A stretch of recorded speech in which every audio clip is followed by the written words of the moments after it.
ഹരിയാന മുഖ്യമന്ത്രി സ്ഥാനത്ത് നിന്ന് നീക്കിയതിനെ തുടർന്ന് ബിജെപി നേതാവ് മനോഹർ ലാൽ ഖട്ടർ കോൺഗ്രസിൽ ചേരാൻ ആഗ്രഹിച്ചിരുന്നതായി മുതിർന്ന കോൺഗ്രസ് നേതാവ് പവൻ ഖേര പറഞ്ഞത് ഏവരെയും ഞെട്ടിച്ചിരുന്നു. കോൺഗ്രസിൽ ചേരാൻ ആഗ്രഹമറിയിച്ച് ഖട്ടർ സന്ദേശങ്ങൾ അയച്ചിരുന്നതായി അദ്ദേഹം പറഞ്ഞത് ഏവരെയും അത്ഭുതപ്പെടുത്തി. കോൺഗ്രസിൽ ഭിന്നതകളുണ്ടെന്നാരോപിച്ച് കുമാരി സെൽജിയെ ഖട്ടർ ബിജെപിയിലേക്ക് ക്ഷണിച്ചിരുന്നു. ബിജെപിയിൽ ചേരുന്ന പ്രശ്നം ഉദിക്കുന്നില്ലെന്ന് വ്യക്തമാക്കി സെൽജ രംഗത്തെത്തിയതിനു പിന്നാലെയാണ് ഇതേ നാണയത്തിലുള്ള കോൺഗ്രസിന്റെ തിരിച്ചടി.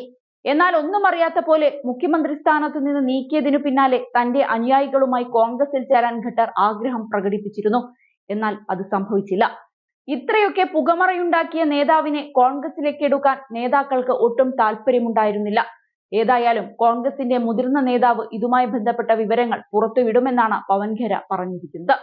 അതേസമയം നിയമസഭാ തിരഞ്ഞെടുപ്പിന് ദിവസങ്ങൾ മാത്രം ശേഷിക്കെ കോൺഗ്രസ് നേതൃത്വത്തെ പ്രതിസന്ധിയിലാക്കി മുതിർന്ന നേതാവും മുൻ കേന്ദ്രമന്ത്രിയുമായിരുന്ന കുമാരി സെൽജ രംഗത്ത് വന്നിരുന്നു. പാർട്ടിയുടെ പ്രചരണങ്ങളിൽ നിന്നവർ വിട്ടുനിന്നിരുന്നു. തിരഞ്ഞെടുപ്പ് പ്രകടന പത്രിക പുറത്തിറക്കിയ വേളയിലും അവർ ചടങ്ങിൽ പങ്കെടുത്തിരുന്നില്ല. ഇതോടെ സംസ്ഥാനത്തെ കോൺഗ്രസിന്റെ ദളിത് മുഖങ്ങളിൽ ഒരാൾ കൂടിയായ സെൽജയുടെ നീക്കങ്ങളെ സംശയത്തോടെയായിരുന്നു നേതൃത്വം കണ്ടത്. സ്ഥാനാർത്ഥി പ്രഖ്യാപനത്തിനു പിന്നാലെ സെൽജ കടുത്ത അതൃപ്തിയിലായിരുന്നു. തന്റെ അനുയായികൾക്കായി 30 മുതൽ 35 സീറ്റുകൾ വരെ വേണമെന്ന ആവശ്യം സെൽജ മുന്നോട്ട് വെച്ചിരുന്നു. എന്നാൽ വിരലിലെണ്ണാവുന്ന സീറ്റുകൾ മാത്രമാണ് സെൽജ പക്ഷത്തിന് ലഭിച്ചത്. സെൽജയുടെ ഏറ്റവും അടുത്ത അനുയായിയായിരുന്ന ഡോക്ടർ അജയ് ചൗധരിക്ക് പോലും സീറ്റ് നേടിയെടുക്കാൻ അവർക്ക് സാധിച്ചിരുന്നില്ല. മറുവശത്ത് ഭൂപീന്ദർ ഹൂഡ പക്ഷത്തിന് 72 സീറ്റുകൾ വരെ ലഭിക്കുകയും ചെയ്തു. സംഭവങ്ങൾക്ക് ശേഷം കോൺഗ്രസിന്റെ തിരഞ്ഞെടുപ്പ് പ്രചരണങ്ങളിൽ നിന്നുള്ള സെൽജയുടെ അസാന്നിധ്യം ചർച്ചയുമായി.